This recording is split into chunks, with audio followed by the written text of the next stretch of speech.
Well, we're back. Yay. Am I Veronica still?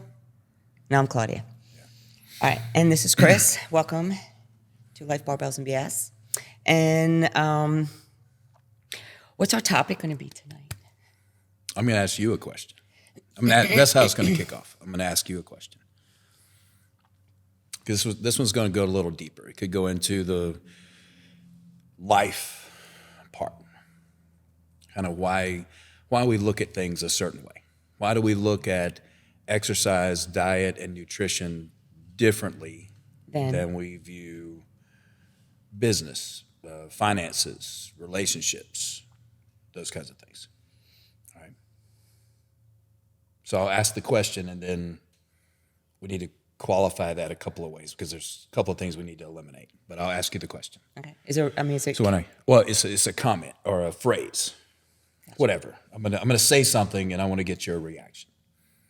So this is a very common phrase that people use, especially when they're referring sometimes to people like us who spend a lot of time in the gym, who our life seems to revolve around health, fitness, exercise, whatever. Food. Right.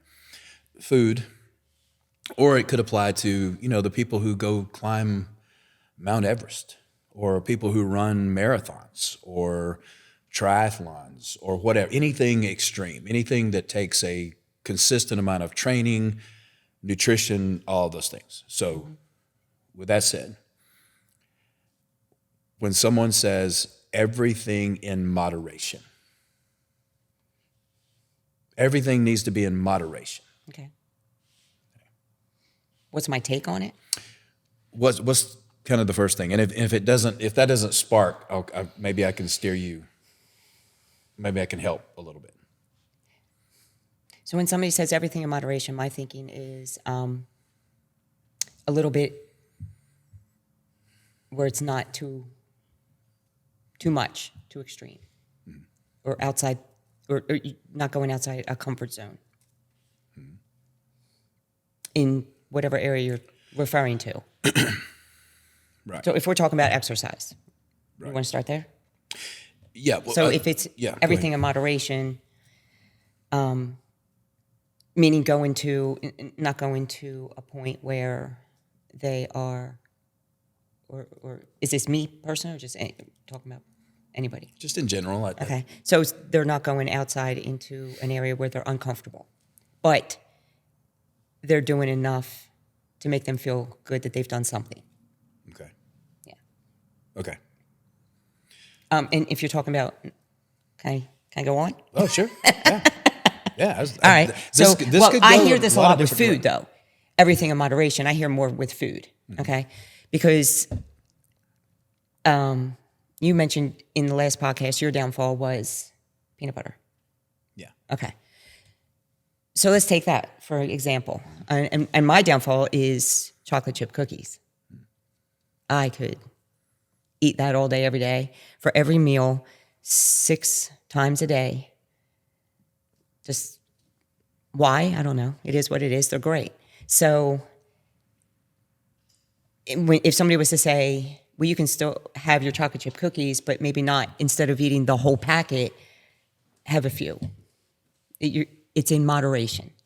You're eating that in moderation kind of thing. Does that make sense? Mm-hmm. So you're still having that guilty pleasure, so to speak, but you're not going to the extreme with it. Okay. Yes. Yeah, it makes sense. Okay. That's a perfectly fine response, but I'm gonna see if I can take it a little deeper. Go ahead. Okay, so let's eliminate things that are, because if you're speaking of alcohol, drugs, sweets, cheeseburgers, it's perfectly okay to say, hey, moderation. Yes. Control yourself. Don't go nuts. Right? All right, so let's take food off it. So we're gonna food, drugs, and alcohol off the table. Bad food or unhealthy food, drugs, alcohol, partying, anything that has a negative impact on your life. Okay. Right. So take that off the table. So now, when it comes to every other area of our life, pick a topic. Let's go from health, fitness, relationships, finances, business, and even people's faith.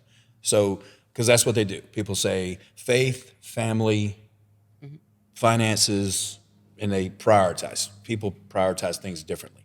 But let's take all of those and let's replace the word moderation with mediocrity. Because if I put forth a moderate effort, so if I attack anything, if I say I want to improve my marriage, if I want to improve my business, if I want to improve I think my people finances, see moderation or being as being above mediocre. but for sake of the conversation, Okay. let's replace it. Okay. Because ultimately, if I approach anything moderately, if I'm talking about my marriage and I say, and my wife says, we need to work on our marriage, and I say, well, everything in moderation. If my business is tanking, if I'm losing customers, clients, whatever you want to call it, and I kind of sit back and say, things aren't going very well, but everything in moderation. Well, I think it depends on the scenario. I think it depends on, okay, in that case, you're already on the downside of things. Right. Okay. Let me see if I can get this pointed in a different direction. Okay. I would never say, if my marriage was in trouble, I would never, ever think of it in terms of, well, let's approach this from a everything in moderation standpoint. If my business is failing, I would never say Everything in moderation. Exactly. Only in health and fitness. Because So you're saying, like, if somebody says, I didn't have much time to go to the gym today. I went in for 20, 30 minutes, but at least I did something. At least I did something. Right. And, okay, so let's take it Okay. back around again. So there's that moderation. Right. Yeah. So if someone said, if you go to a marriage counselor and they say, here are the steps that you need to take to have an absolutely amazing marriage. Follow those steps, end up this result. If you go to a business coach, your business isn't going too well, you go to a business coach and they say, if you follow these steps exactly, your business will go to the moon. But you go to a fitness coach and they say, follow these steps exactly, and you will achieve every goal that you have right now. It's only in that arena that we say, well, that's too much. Because if you put a mediocre effort into anything, you get mediocre results. Yes. Why fitness? Why nutrition? Why eating? Honestly, I think people have it in their head that fitness and nutrition, and especially nutrition. Well, there's so much information out there, first of all. So it confuses a lot of people. But I think they've gotten it in their head that it's harder to do it than it is to maintain a marriage, a business. Do you understand? Because they're putting that, I don't know. I just think that's that mentality anymore. It's harder to do. In their head, they think it's going to be, it's a lot more time consuming, that they think, and it takes longer to see those results and whatnot. So I don't know. I don't know why we allow the mediocre or moderation in fitness, but I think for me, so this is just, and I know this is a little deeper than normal because, every podcast we do can't be, light and funny, because we want people to take some value, maybe start to look at things a different way, maybe prioritize things differently, because it really comes down to priorities. So one of the things we've always heard, so if you hear the story, the man's on his deathbed. So if you're lucky enough to be lying on your deathbed, what are the regrets? Do you regret that you didn't make more money? No, you don't. You regret not spending more time, or you regret not having more time Yeah. with the people. So if I'm looking back, what things could I have done? What's one of the main things I could have done to have had more time, potentially? I mean, we can't predict the future, but potentially. What are some of the things I could have done to have more time with my family, more productive time, more quality time? I could have taken better care of myself back in my 30s, 40s, 50s, whatever the case may be, right? But we dedicated our time to working 16 hours a day and trying to achieve more. It always goes, this is the argument that we see. Oh, sorry, Manny. The argument we see all the time is we work ourselves to death, we work, all these things. We lost a life. A lot of times, because success is measured through your wealth, your money. It's not measured through, it's not seen as valuable or seen as wealthy to be fit, you understand? So I'm not saying I agree with the concept. I'm just saying that that's how it's viewed. Yeah. I think maybe what I'm getting at is maybe if we start to, so we hear what we're talking about right now, and maybe it causes people to say, you know what? Why are we in the dark? Yeah, I don't need to approach. Manny. Oh, is it too dark? Okay. Yeah. I mean, I don't mind. I like the darkness. I think Manny set the mood. This is a little deeper, so we couldn't be so bright. We got to bring it down a little bit. This is our mood lighting. That's it. Yes, some mood lighting. Okay. So maybe look at it from a standpoint of, I need to invest more time. When it comes to my health, when it comes to nutrition, when it comes to going to the gym, when it comes to doing whatever it is, I need to prioritize that a little higher and not approach it from the standpoint of, if in moderation. I agree. Right. That's really what I'm trying to get at. Okay. But it's this learning curve that takes us time. But again, it's that education, and that's what we're trying to provide through this. And see, we don't take it as, we don't do this, our health, in moderation. Right. Okay? Right. Let me ask you this. Because you don't, and I'm going to ask this, do people think that it's not wrong, but what's the word I'm looking for? Because I know how my family sees it. Okay? Obsession. There you go. And that it's a bad obsession. Right. But if I was obsessed with working around the clock, getting 3 hours sleep, I have the power to make lights go out. You know that? Apparently you do. Well, somebody said you look like somebody from Bewitched. Yeah. I bet half the people won't know what Bewitched is. Did she wiggle her nose? Yeah. Okay. So, but if I was obsessed with working, I would be viewed very differently. Yes. Like working, not working in this field. I'm saying like working, say, at a desk job.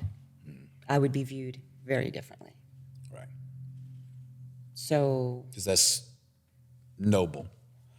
And a strong work ethic, of course. That's one of the things that, let's look at it in terms of, your son.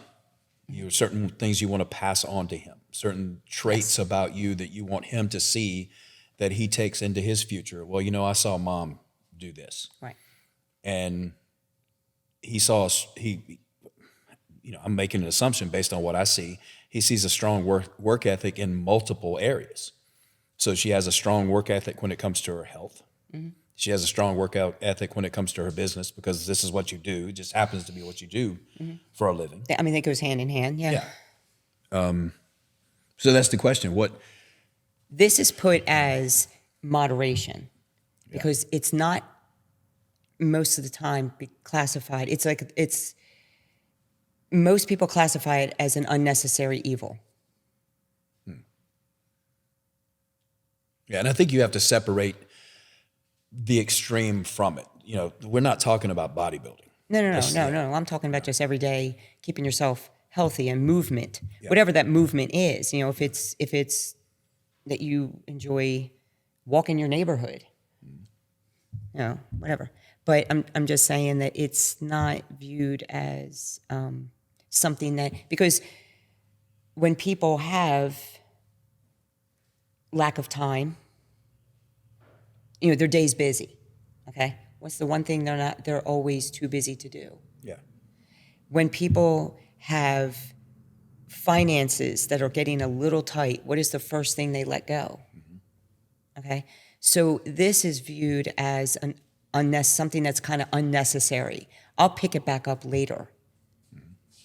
But you can't do that with work, not in today's world, especially. Okay, you can't say, you know what, I'm going to hold off on this for a few months, and then I'll get back to it when I'm ready. And you know what's interesting? This Right. is what's interesting.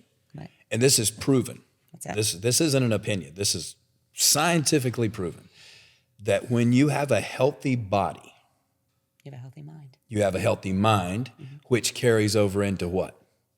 My business. It carries over everything. into my marriage. It carries. So when I'm healthy and I'm taking care of myself, I feel better about myself, which makes me feel better in my marriage, which makes me feel better at work. I'm more confident. I'm more assertive. This is the core, but it's the one thing that can make every area of our life better. But it's the one thing we eliminate first. Yes. It is. It's for as long as I've known, watching fitness come and go, different levels of fitness. Okay, you know, from where doing excessive amounts of cardio and aerobic classes and step classes and all that kind of stuff. Remember, that was like a huge thing for a long time. And watching the fitness evolve as it has over many, many years. But this was always something that was never really of importance enough. It was important, but not important enough to do it over, say, or to do it in the same level as like your job, your family, in that same level. Yeah, times have changed for sure. I mean, I remember my grandparents. So exercise, you never remembered anybody exercising. There was no going to the gym or, No, right. you had sports. But when it came down to weight loss, even back then with my grandmother, it was diet pills, whatever those were, you know. And diuretics. Tab, which Tab was a drink. That was a diet drink with saccharin or whatever was in it. But that was their way of losing weight, is they would. My grandmother picked up smoking. Yeah. Of course, smoking back then was, was, everybody smoked. Yeah. I think this is one of those that can open up a conversation. Like, if you're viewing this, listening to this, weigh in, give us your opinion, you know, because this is one of those things you might get some input from somebody that you go, that makes sense. Or they're going to go to the opposite and be like, well, my job is important. Of course it is. It's way more important than me working out. It's way more important that I spend time with my kids. We're not telling you not to spend time with family. Absolutely. We're not telling No. you to not do your job and go to your work. I mean, you need those things. Those things are absolutely important. This should be in that list of important things. It should be something that you can fit in, but not that squeeze in, I'm just going to do 10, 15 minutes, 20 minutes. And then, because you don't do that for your family. You don't do that with your job. Do you know what I'm saying? I'm just going to squeeze in that little bit of time. Can I say something controversial? Sure. Is it going to cause a shitstorm? No, it shouldn't. Okay. It should cause people to go, you know, he's right. So, What are you doing? I'm getting my phone. I would challenge anybody, 10,000 people, 10,000, 9,900. I'll give 100 people a break, maybe not even them. The people that I hear say they don't have time Have time. here's where the BS comes in. Yeah. Yeah. Life, barbells, and BS, that's BS. It is. If the people that tell me they're the most overwhelmed, the people that tell me they're the most busy, that they don't have time, are the people that if you actually look at their lives, they really do. They have more than enough time. And for most of us, because of the day and age we live in, because I know we live in different times, if this is only used to answer a phone call or to return a text and nothing else, there's your time. Yep. I agree. There's your time to work out. Yeah.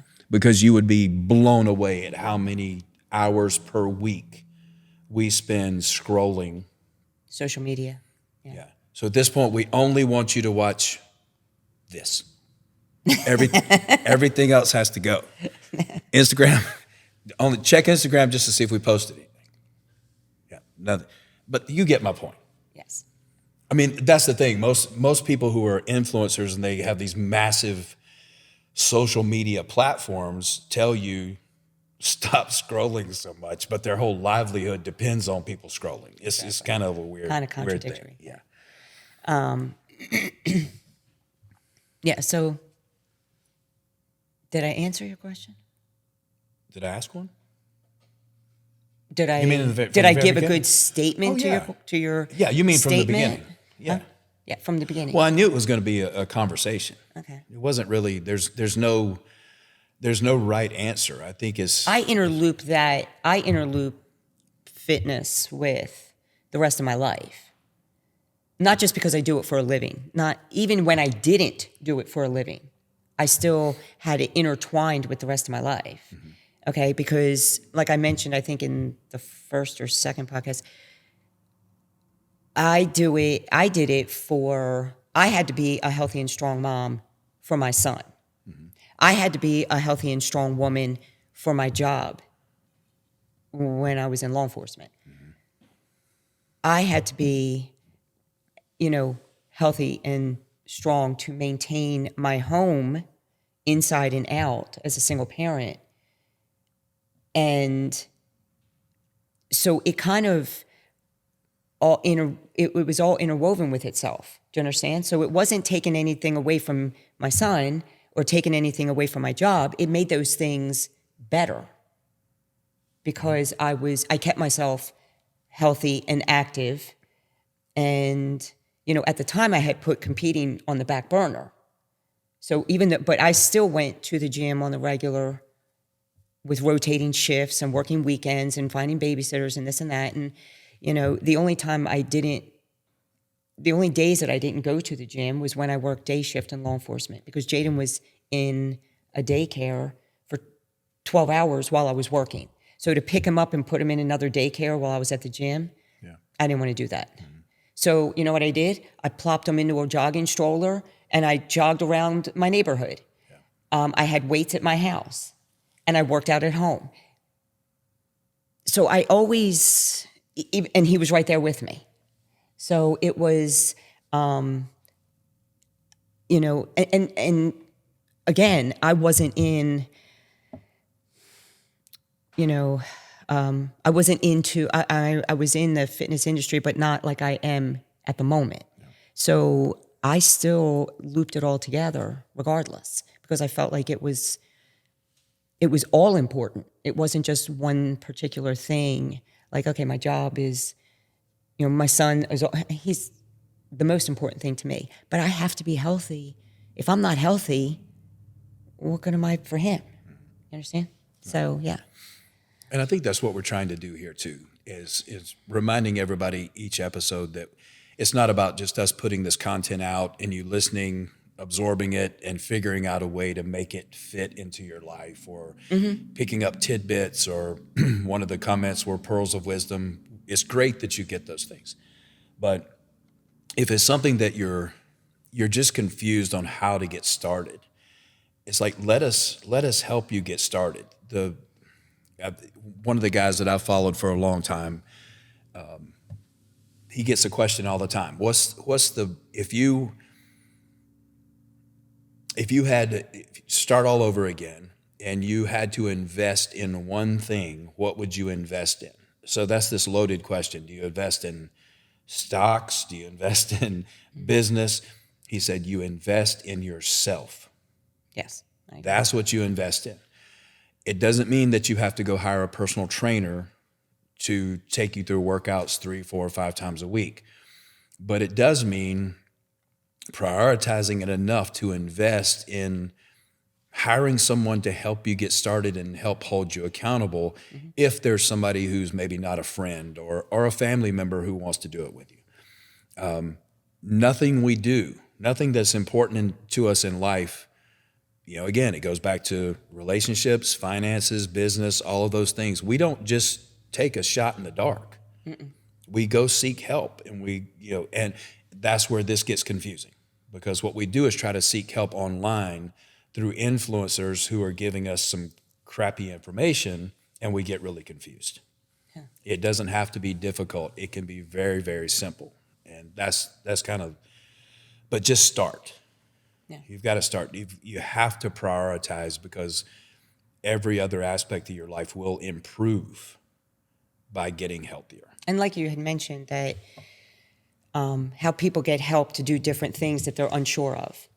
Okay, any information, if they're looking online or whatever the case is, or they're hiring a coach for X, Y, and Z, finances, or whatever the case might be. I tell my clients, if you're finding it hard to get here, or not get here, if you're finding it hard to work out, just get yourself here. Just get yourself here. I'll do the rest. I will. That's what I do. I'll do the rest. I will get you that motivation, or that help you work on that discipline to come in and get your workout in and get yourself healthy.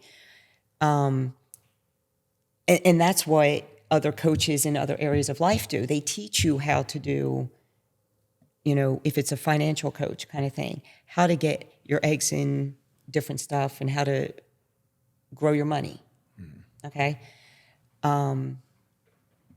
So you go to experts for that. And that's why a lot of times people come to us to get that same knowledge and help them figure out, okay, I don't have time. Oh, I'll tell you how to have time. I will teach you how to have time. Yeah. And that's, we always take things to the impact that we have on children. Mm-hmm. Even though Jaden is older, he's still, it's this idea that if you have unhealthy parents, they raise unhealthy adults who raise unhealthy adults who raise unhealthy adults. Well, you're a product of your environment. Yes. Yes, absolutely. So it's that, so we hear the story all the time. Who is responsible for breaking that cycle? Right? We talked last time about Ed Milet. I don't know if you looked him up, but Ed Milet said he's the one who broke the cycle. He broke the cycle of addiction. He broke the cycle of nobody had ever gone to college. He broke that cycle. And now he has 2 children who are in college, healthy, productive, so it's like somebody's got to break it. Yes. So was I raised in a healthy environment? No.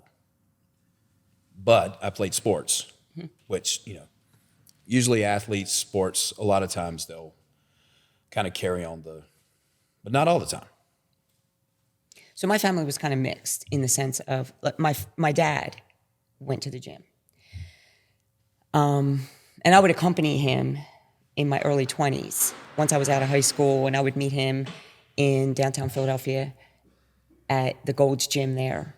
And, not all the time, but, work out with him at times. But he was not into it like I'm into it. Right. Okay. He did it to keep himself healthy. That was it. You know what I'm saying? Like, it was just, I'm doing this to keep myself healthy. He still does it. My dad is 70, he's going to be 76. Okay. And he still works out 3 times a week. Yeah. So, and yet on my mother's side of the family, little tidbit of information, my grandmother, my mom's mother, she was a thin woman. She was the one that did, the diuretics and not eating much and smoking and this and that to keep her weight down. Breaking the cycle. Okay, so you're talking about breaking the cycle. She never had a weight problem. Okay, she was just, I'll be honest with you, she just was one of those people. She had a good metabolism. Yeah. Her sister and my great-grandmother were morbidly obese. Mm-hmm. And she had mentioned to me, my mom's mother, my grandmother, that I'm not sure if it was either her sister or her mother, had to be weighed on an animal scale. Wow. Okay? Yeah. So when people, and yet, wait a minute, my dad's sister, my Aunt Peggy, now I never met her. She passed before I was born. She was the flip opposite. She passed away from anorexia. So, extremes, right? That's a good point. I think as going through this process, because we learn, every time we do this, we learn something. We learn what we could have done better, all the technical aspects of it. But it's learning how to help people get to the root of maybe what's led them to this point. We don't ever want to make people think that we're shaming people. No. But what I like to challenge people to, I tell all my clients this, because inevitably they're going to come to me, and within the first 2 weeks, I'm going to hear one of 5 to 10 normal excuses, right? Whatever they are. Mm-hmm. Having a hard time following the meal plan, whatever, doesn't matter. So the conversation I have with them is that we've been doing this for so long, is that we've heard all the excuses. We can predict what you're going to say. We can predict the excuses you're going to make. We can predict the pitfalls and the obstacles and all of those things. So it's this challenging them not to be predictable. In other words, do you want to fall into that category? And all my clients will look at me and go, do you want to fall into the category that in the next 2 weeks, you're going to tell me, I just didn't have time. Mm-hmm. You're going to tell me, I just couldn't wake up this morning. You're going to tell me that stress got to you. These are the things you're going to tell me over time. Mm-hmm. Or am I going to tell you up front, this is how this is going to go, and you can choose to fall in line with the masses and use every excuse known to man, or I can let you know what they're going to be, and you can recognize that self-talk and learn and train yourself to stop it. Yeah. And say, you know what? I'm not going to be like everybody else. Because the no time excuse has played itself out. It has. Yeah. I'm sorry. No, it has. Again, we're not shaming, but if you're one of those people that says I don't have time, it is the worst excuse that there is. Mm-hmm. I agree. Yeah. And you know what I tell them? Make the time. Yeah. There's always time to go for a walk. Yes. There's always time to make a different choice in what you're putting in your body. Mm-hmm. There's always time for that. And going for a walk every day leads to more energy. Making better food choices leads to more energy, which leads to more exercise, which leads to even better food choices, and it snowballs over time. But it does take help. We're here to help. Yeah. Any way we can. Absolutely. We didn't laugh as much this time. Don't tickle me. I'm not going to do that. You punch me in the face. I would. All right. Well, that was good. We got to have some deep ones every once in a while. I know. Yeah. Make people think. But we want feedback, especially on ones like this. We want feedback. Well, and it's funny because when I tell people my family history of where I came, of what they were, you know, from morbidly obese to anorexic or whatever, and they had their extreme lifestyle, so to speak. And I've had people come back at me and say, well, so do you. I'm like, yeah, I do. But I'll take mine over theirs any day. So, Yeah, we would never deny that we're at the extreme of, I mean, we get it. Yeah, I know. I'm not going to But deny that. We're not asking. No, you and I to- wouldn't tell anybody to live that life. The life that we lead. No. But anyway, so, okay. So it was good. Yeah, and keep this in mind. We want to hear from you, even if you disagree with us. You know, that's what. Or I'll tell you what. Throw at us an excuse that we think we haven't heard yet. Yeah, we want to hear some. I new want to ones. hear some doozies. If you can stump us, if you can give us an excuse to shut us down, to shut down this argument. we'll get Eileen to put together a Life Barbells and BS swag bag with Cookies. little stickers and a cookie. What? I'll give people a cookie. And we'll send you, if you can stump us to one we've never heard before. Yeah. There's no way to prove that though. What? That we've never heard it. Oh, no, I would be straight up honest. Okay. Yeah. We're on the honest. I would be we're on the honest straight up system. honest. If it was one I've never heard, or if it stumps me and I was like, okay, this is good. They got me. Yeah. Okay. All right. All right. That was awesome. All right. Close this out. So, Look, I had the power to turn the lights off. yeah, So you gotta. something went horribly wrong in our technical stuff. I did this. Oh, you did. You witched. Thank you, everybody. Yeah, have a good We'll be night, back everybody. again. Ooh. What? Don't forget to hit Yeah, don't subscribe, like, and smash the like button. I have to do that every time now. I know, right? Anyway, All right. Thank you for the support. Thank you so far. It's been great. Manny. Thank you for your feedback. Thank you, Manny. Thank Southern you, Oaks. Eileen, for all that you're going to do with all our. We're about to go. About to do some fancy stuff. I know. Yeah. I'm excited about it. So, All right. yeah, stay tuned, everybody. We got more stuff coming. Hope so. All right. Bye. Have a good night. All right, we're done.